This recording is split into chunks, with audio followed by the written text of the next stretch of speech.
cults give you all kinds of promises of a better life. People in mind control cults are happy, or at least they're indoctrinated to believe that they're happy.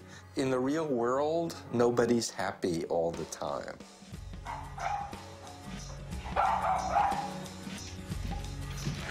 Hello. I've talked to a lot of cult survivors and people who've come out of really restrictive groups like this, and I think most of our experiences are very similar in that we kind of go off the deep end. I just remember being really worried when, you know, the Armageddon was supposed to come, you know, and then, I don't know, at some point I just realized it was fear-based. Yeah, I was having a heart talk with my wife, who's a witness, and she says, with your friends, they turned you into an evil monster. You know, I go, where? What have I been doing? Yeah. When I was younger, I truly resented my mother for what she had brought me into. But there was a part of me that always wanted my mom, you know, especially in my early 20s when I was getting married and she wasn't at the wedding, or when I had my first child and she wasn't here to see him. Those kinds of things still hurt today, and I think they always will. There was never a moment in my life where I ever considered going back to the organization and being in the good graces of my family. I would have died under a bridge before I ever went back.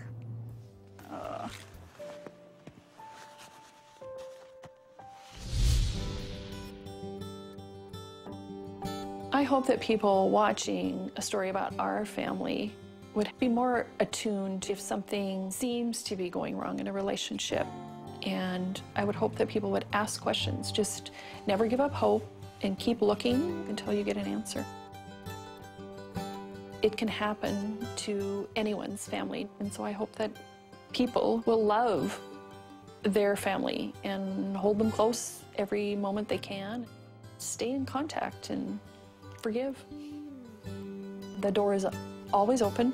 It's never closed to her or to her family. I'm practical enough to understand that it won't be easy, that, you know, there has to be a sense of give and forgive on both parts. But I can imagine the day and pray that it happens soon.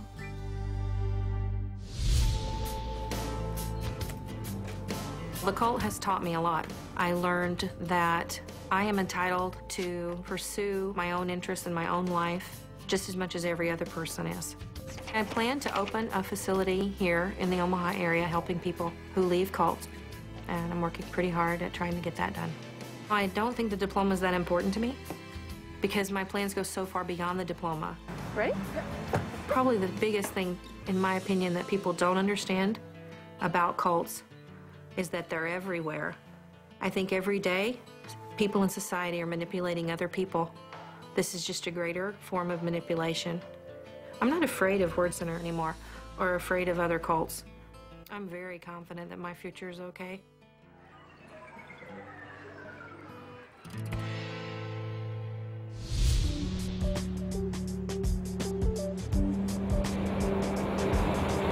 It's been 4 months since Wellsprings, 5 months since I walked out of the center, and I'm doing everything I know to do to continue with my life in a positive way.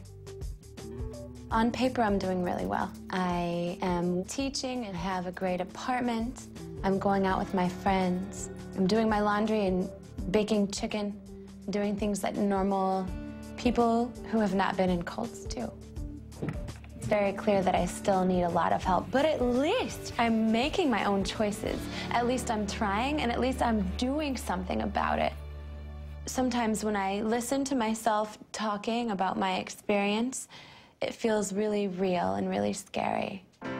I've been out of the group for 5 months, so it's still really fresh. And I put so much pressure on myself to succeed and to be the best and go, go, and go. And I need to learn how to be comfortable with who I am, and I need to learn how to be still. I want to feel proud of myself. I want to feel like I'm secure with who I am. The progress that I've made is beginning to understand how long it's going to take for me to come out of this and really put my experience of being in a cult behind me. I need to be really honest, but I hope to achieve that in a year.